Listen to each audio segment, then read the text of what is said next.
How's everybody doing today? Doing pretty good today. I've been working on the Cobra a lot. Today is a good day because my booster pump came in the mail, and I'm going to go over a few things that I'm going to do to get started on the install of this.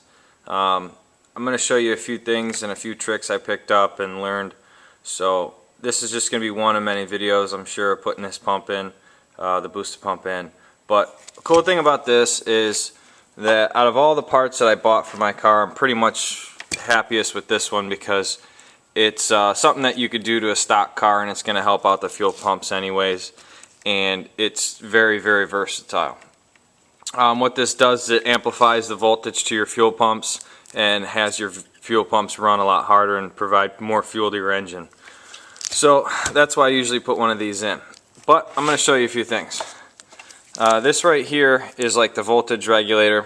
It'll just put some resistance in the line to cut down the full amperage of the booster pump to your pumps. The highest output of the voltage wise is about 17.3 volts.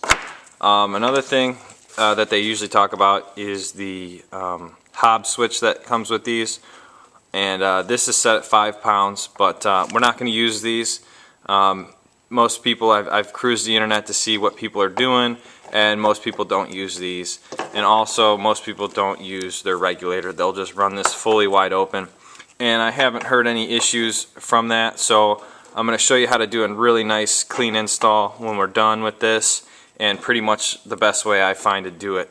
What we're going to get into right now is I'm going to show you some of the wiring that's coming off of the booster pump itself. And these are labeled because one of them was for the voltage regulator, which would be this. There's probably many other names for it, but let's just call it that for now. Another wire coming off of it is for the Hobbs switch. The Hobbs switch would actually act like the on and off switch for the booster pump, but we're actually going to do that using the Fpdm that's already in the 0304 Cobras.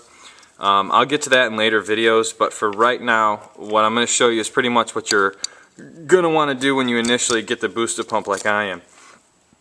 I am kind of knocking off a couple threads that I found online, and maybe you've already seen them so you'll know which ones I'm talking about, but I might post it up with the video or with the threads. But either way, what you're going to want to do is you're going to get your booster pump and you're going to see all the other wiring that comes with it. You're not going to need this wiring. You're just going to set that aside.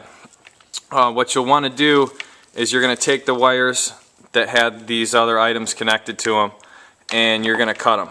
And what you're going to want to do to cut them to get the right length is you're going to take your booster pump and set it on the side where the wires are coming out, and you're going to take the 4 screws off. They're just Phillips screws, and what's going to happen is this little cover is going to open up.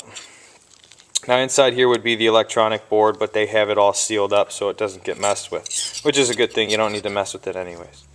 You're going to want to take your lines that aren't involved with the power and grounds for the pumps, which are these other ones, the 2 red and the black ground. You're going to take the wires that are just involved with the Hobbs switch and the voltage regulator, and you're going to want to size them up approximately to the size of the booster pump, and then you're going to end up snipping them. Well, I left mine long for right now. I left mine a little bit long for right now, just so I can take a look at what everything's going on. And when you snip them, you're going to end up with basically a power and a ground wire for each side, and you're going to have to just connect these together. If you're going to do the tuck like I'm going to do into this little compartment, you're going to have to solder these together and then shrink wrap them.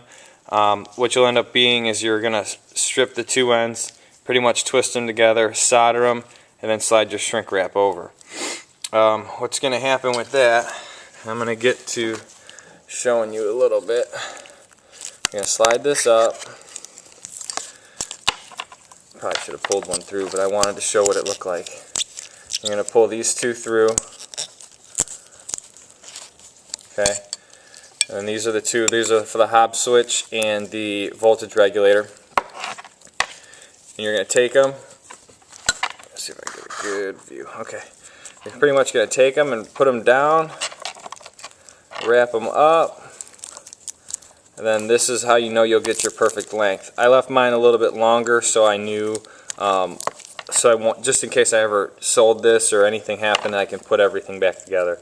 So I'll probably snip these, end up snipping them right about here, and then I'm just going to tuck them right into this, right into the little compartment that is there. Basically what happens is it ends up being a super clean look, and only 3 wires are going to end up coming out of the booster pump. 1 wire is going to be wired directly to the pumps, and 1 wire is going to be used to turn on and off the booster pump from the signal from the Fpdm. I have to get all the wiring colors and schematics going before I do that, but right now I'm just putting this on the bench, getting it ready for the install into the car, and that's pretty much it right now. Another tip I'm going to throw in at the end of this video is pretty unique. When you mount this in your car, depending on how you get your booster pump, you're going to want to have a rubber backing to this. Now I says, well, I don't have any of those, and I don't have any screws or whatever for that, but what you're going to want to end up doing is you're going to get probably some zip screws, but I'm going to show you something pretty cool here. You're going to want to have it so it's got rubber back there so it dampens itself, and you don't want this laying flat against something.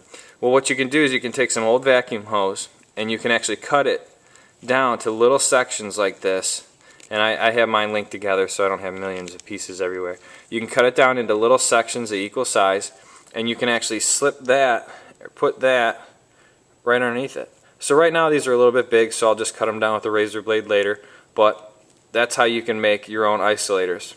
So that was pretty much it for the booster pump today, with a little quick tip at the end if you need to do that. But for right now I got to do a lot of other stuff on the Cobra. I'll probably shoot another quick video after this one of what's going out in my car, so you guys get a chance to see it. But definitely buy a booster pump, pick one up. You will always be able to use it. You can use a booster pump with almost any type of pump. I think the only ones you can't really use it on are like the external ones, but you probably still could. Either way, if you have any more questions or comments, go ahead and post up. Don't forget to subscribe to my YouTube page, and just enjoy.